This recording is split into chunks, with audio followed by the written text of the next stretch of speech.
Nais ni Jesus na punuin tayo ng kapangyarihan at lakas mula sa Holy Spirit para tayo ay magbunga ng kapayapaan, kagalakan, katwiran at pag-ibig para sa kaharian ng Diyos. At maihatid din ang bunga ng kanyang kaharian sa ating kapwa.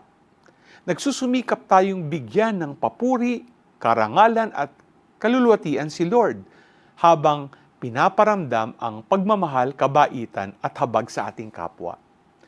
Pinapaalala sa atin ni Apostol Pablo, anuman ang inyong gawin, gawin ninyo ng buong puso na naglilingkod sa Panginoon at hindi sa iba.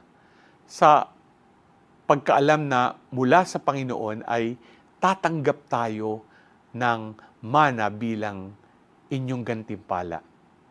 Kayo'y naglilingkod sa Panginoong Hesukristo.